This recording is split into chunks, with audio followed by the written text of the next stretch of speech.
comes and goes.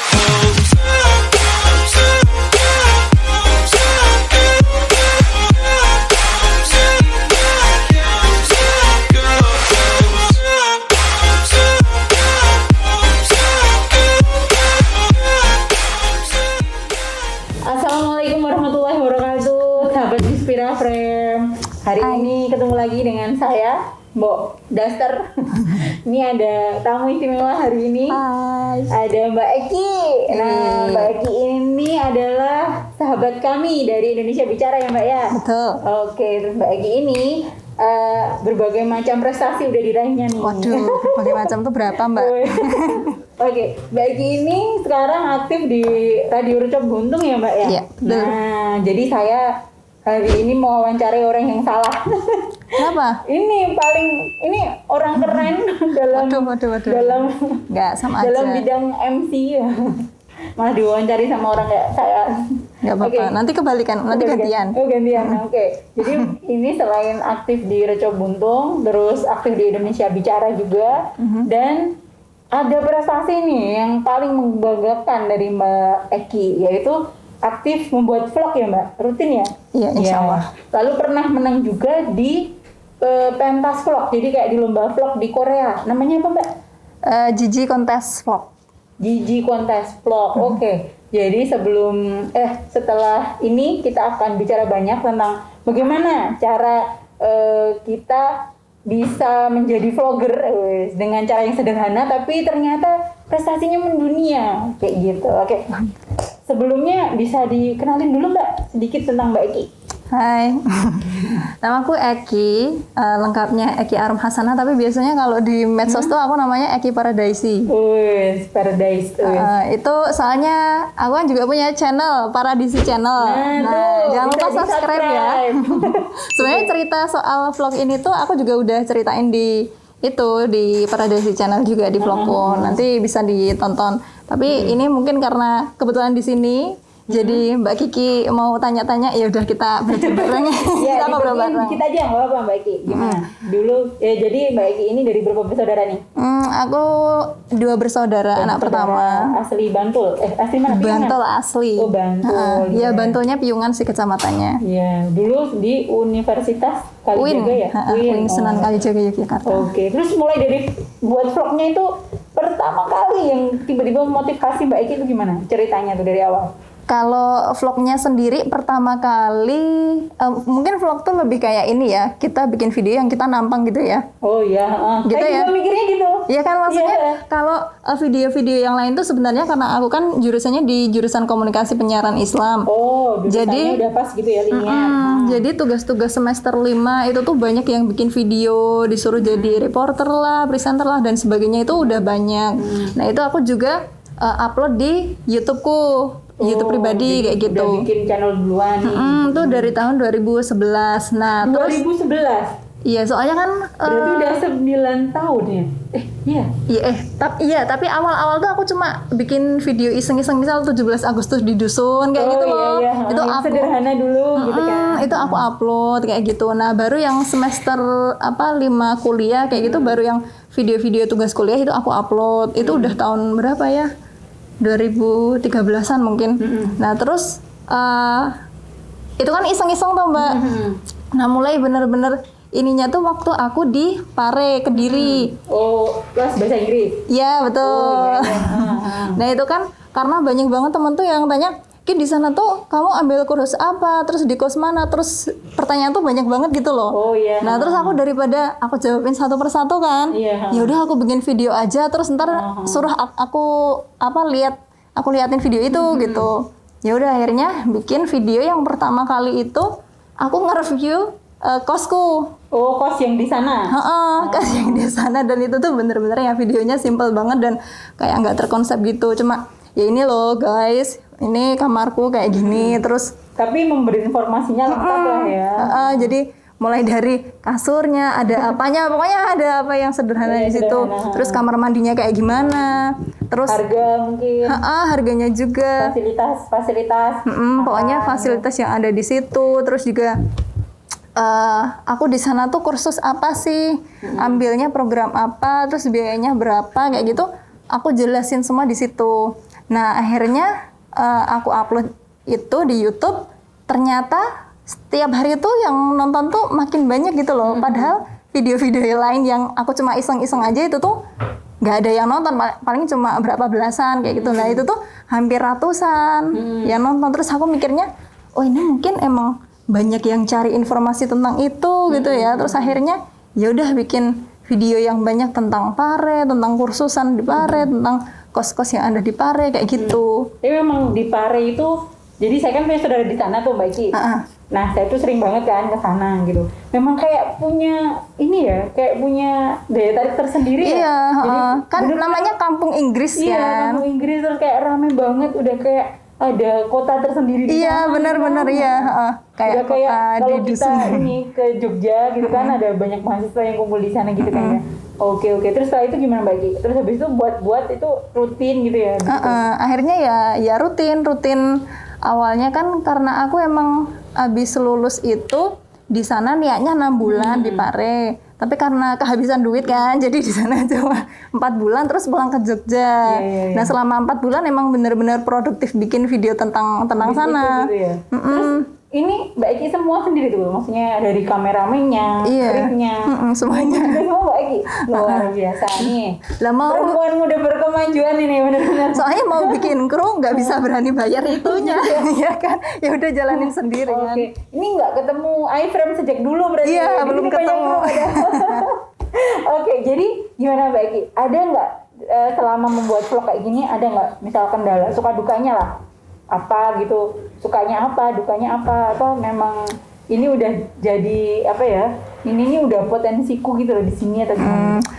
Kalau sebelumnya mau cerita dulu kalau vlognya itu tuh nggak cuma di YouTube aja. Dulu kan ada Net TV. Nanti. Nah, Net TV itu tuh ada program Citizen Journalist. Nah, itu aku ikut program. juga? Sebenarnya semua orang tuh bisa ikut. Iya. Jadi asal dia punya akun, dia punya video, dikirimkan. Nanti kalau videonya tayang di TV, di net, itu kita dapat honor kayak gitu. Iya. Oh, Mbak Eki ikut itu. Aku punya akun, terus aku aktif bikin video, ngeliput, terus banyak yang tayang kayak gitu. Nah, terus dari situ aku jadi kayak itu tuh aku jadiin profesi sendiri gitu loh. Jadi citizen journalist, sering liputan. Dan kebanyakan kayak kuliner, tempat wisata kayak gitu. Nah kalau kesulitannya apa ya? Ya karena memang itu aku seneng gitu loh. Terutama kalau misalnya kita kulineran. Oh iya. Terus nanti pas kita mau bayar disuruh gratis kayak gitu. Benar-benar. Nggak pernah nyobain makanan-makanan yang ya mungkin kalau misalnya Yang kita mainstream gitu. kayak gitu, jadi itu udah senang sendiri. Nah mungkin kalau kesulitannya tuh lebih ke ngeditnya. Dulu kan sebelum aku punya laptop yang sekarang, itu aku ngeditnya seringnya di balai desa. Karena Ya karena nggak punya laptop waktu itu. laptopnya ngadat terus gitu atau? Dulu tuh pertama kali pakai netbook atau gimana? Aku lupa pokoknya. Pokoknya ini ya nggak bisa lancar gitu. Pokoknya aku perjuangannya yang benar-benar aku rasain tuh waktu ngedit ke balai desa. Pokoknya tiap mau ngedit harus ke sana, termasuk kalau malam hari gitu loh. Malam hari itu kan ya lumayan sendirian ke sana. Di balai desa sendiri. Ngedit sampai tengah malam. Iya, sampai tengah Aku nggak malam. bayangin kalau itu. Iya, terus aku ya udahlah nggak apa-apa ini maksudnya. Tapi seneng ya.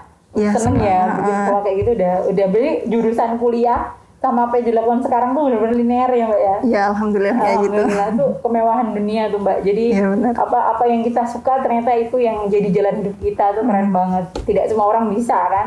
Oke, Alhamdulillah. terus ngomong-ngomong soal yang di Korea itu jadi Mbak Eki ini sudah sampai ke Korea gara-gara menang lomba vlog di sana. Juara berapa Mbak? Itu nggak dikasih juaranya, pokoknya tuh Finalis gitu ya. se-internasional tuh diambil 4 tim atau 4 orang kayak gitu. Dari mana aja tuh Mbak? Dari Indonesia. Jadi Indonesia Mbak Eki ya. Aku sama temenku kan kita satu tim 2 ada orang. sama 2 orang. Ya. Terus mana lagi Mbak? Terus ada yang dari dia Meksiko, itu 1 orang. Meksiko. Terus ada yang dari dia tuh Korea sendiri. Tapi aslinya kayaknya dia tuh kayak blasteran gitu loh. Oh iya. Terus yang satunya mana aku lupa. pokoknya ada 4 gitu ya finalisnya. Itu gimana Mbak? Bisa diceritain ke teman-teman tuh. Dari pertama dapat infonya, lalu pembuatannya, terus habis itu ngirim kainnya, terus sampai ke sana tuh gimana ceritanya? Kalau infonya itu dari temanku yang itu, kan kita 2 orang, namanya Ocha. Nah, Ocha itu kan emang penggila Korea banget. Oh gitu, K-popers. Iya, K-popers banget itu. Sampai dia mau pelajari bahasa-bahasa Korea gitu juga. Nah, terus otomatis dia kan update info-info Korea, terus follow-follow akun-akun Korea. Nah, itu ada info dari akun Korea di Instagram kalau nggak salah. Kayak gitu. Terus aku sama Ocha kan sebenarnya juga sering liputan citizen jurnalis bareng. Terus ada lomba vlog-vlog kayak gitu kita juga ikut. Walaupun awal-awal tuh udah sering banget Mbak itu nggak menang. Maksudnya vlog yang di Indonesia lokal itu nggak menang karena ya mungkin belum berpengalaman kan, belum tahu gimana sih trik-triknya bikin vlog kayak gitu. Nah terus iseng-iseng si Ocha tuh ngajakin bikin vlog itu untuk lomba. Itu tahun berapa ya? Sebenarnya 2 kali aku ngikutnya. 2 kali apa 3 kali lupa. Pokoknya yang pertama itu gagal. Jadi kita bikin gagal. Tapi sebenarnya dari kegagalan itu ternyata tuh dari pihak sana tuh udah kayak ngelirik gitu loh. Oh jadi udah ada lampu hijaunya. Mungkin dinilai videonya tuh lumayan bagus gitu loh. Tapi nggak dikasih tahu. Nah cuma yang tahun berikutnya tahun 2019 itu kita ngikut lagi karena ada pemberitahuan di email kalau kalian itu termasuk kandidat yang kuat. Silahkan mengirimkan video kalian lagi, intinya kayak gitu dalam bahasa Inggris. Itu soal apa Mbak? Yang diangkat itu vlognya soal apa? Temanya beda sih tiap tahun, tapi intinya menceritakan tentang Korea. Oh gitu. Ada kaitannya dengan Korea kayak gitu. Nah terus akhirnya yang tahun 2019 itu Ocha dikirimin email kan sama pihaknya itu kalau ini ada lomba lagi, kalian tuh termasuk yang kandidat kuat loh, kirim video lagi aja kayak gitu. Nah Ocha tuh feelingnya mungkin karena yang kirim belum begitu banyak kali ya, terus akhirnya kita ya udah ngirim lagi aja. Terus belajar dari kegagalan yang tahun sebelumnya, kira-kira kita kok gagal tuh kenapa ya? Oh mungkin kita nggak pakai bahasa Inggris waktu ngomongnya, waktu itu. Cuma subtitle aja. Bahasa Indonesia berarti? Bahasa Indonesia tapi dikasih subtitle bahasa Inggris, kayak gitu. Terus akhirnya kita belajar, kita bikin video lagi, kita konsepnya tuh juga kita berhari-hari gitu, kita ketemu ngobrol apa ya, bingung-bingung kayak gitu. Terus akhirnya diputuskan ya udah konsepnya kayak gini, terus kita tag, ya udah bismillah aja gitu. Nah, sebenarnya waktu pas pengumuman itu tuh kita nggak lolos Mbak. Oh gitu? Bener-bener nggak lolos, kita udah ya udahlah nggak lolos hari H pengumuman itu. Kok tahu kalau lolosnya? Seminggu kemudian itu Ocha dapat email kalau pemenangnya itu ada salah satu pemenang yang dia itu nggak bisa pas tanggal yang ditentukan. Oh. Nah akhirnya mengambillah kandidat dengan nilai yang tertinggi. Oh berarti yang ini ya cadangan gitu. Nah untungnya ternyata aku sama Ocha tuh yang paling tinggi kayak gitu. Padahal aku sama Ocha tuh udah mikirnya kayak gini, kenapa sih kita gagal lagi? Oh apa mungkin kita jilbaban ya? Kita mikirnya sampai kayak gitu.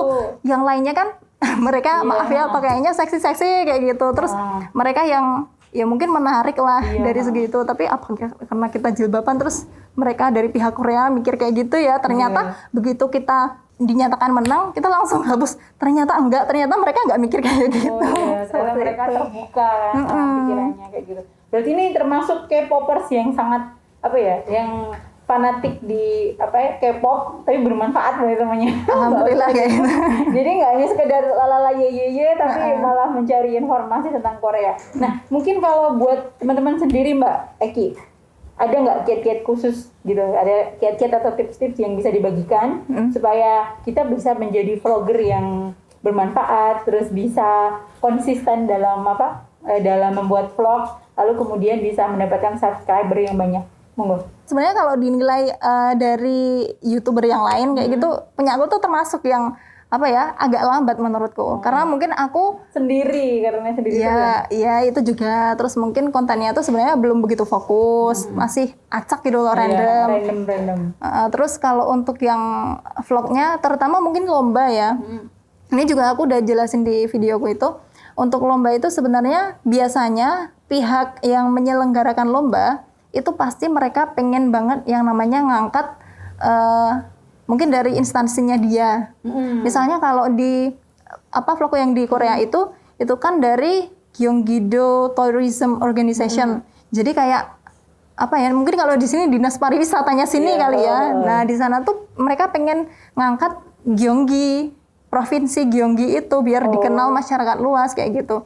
Nah, makanya kita benar-benar gimana caranya biar bisa mempromosikan itu gitu. Nah, misalnya kita ikut lomba vlog dari dinas pariwisata. Benar-benar gali data soal dinas pariwisata atau apa, atau yang memang tema yang diinginkan itu apa sih? Misal dari dinas kesehatan pengen Soal COVID gitu. soal COVID. Nah, kita benar-benar gali informasinya, datanya itu yang banyak, yang dalam, data. kayak gitu. Terus kalau bisa mempromosikan juga dari dinasnya itu, misalnya dia punya aplikasi baru atau apa yang memang pengen disebarluaskan ke masyarakat kayak gitu, diangkat Berarti aja. kita mencari titik kuat gitu ya. Oke, Soalnya aku lihat pemenang-pemenang dari vlog-vlog lomba vlog itu juga kebanyakan karena mereka datanya cukup kuat gitu. Saya ada temanku yang dia langganan menang juga. Oh gitu. Itu datanya bagus-bagus. Terus Berarti ya, pertama data ya. iya kalau menurutku itu. Terus yang kedua ya pengambilan gambarannya jelas. Oh iya, gambar-gambar. Konsepnya biasanya kalau vlog tuh jangan sampai yang monoton. Misal bisa pakai 2 kamera. Misal kalau ngevlog kan biasanya pakai kayak gini. Ada yang dari kamera ini, ada yang dari kamera sana kayak gitu. Kalau ini apa namanya, channel yang paling recommended gitu kan buat kita lihat terus bisa belajar di sana, apa kalau Mbak Iki? Mungkin punyanya siapa gitu? Channel apa ya? Channel vlognya artis misal yang recommended buat belajar kayak gitu. Mungkin Boy William kali ya. Itu memang paling bagus ya. Tapi kalau dari YouTube sendiri aku jarang mengamati yang apa vlog-vlog yang maksudnya dari segi pengambilan gambarnya bagus sih. Aku lebih ke isinya itu apa kalau di YouTube. Memang paling recommended Boy William itu ya. Mungkin kalau dari segi pengambilan gambar ya. Oke. Mungkin itu ngobrol-ngobrol kita sama Mbak Eki. Sukses buat vlognya ya. Tadi vlognya namanya apa Mbak? Biar di subscribe sama teman-teman. YouTube-nya YouTube. Paradisi Channel. Paradise tapi E-nya diganti I. Paradisi Channel. Harus subscribe, harus wajib Harus ya. ya. kita dukung vlogger wanita Yuk, muda dukung ya. lokal Jogja. Very lokal. Oh iya, very lokal. Terima kasih Mbak Eki Iya, sama-sama Mbak Geti. kunjungannya ke iFrame untuk sore hari ini. Iya, sama-sama. Sukses terus, sehat terus ya. Amin. Oke, terima Terima kasih kasih. Sampai jumpa Sobat Inspira Frame.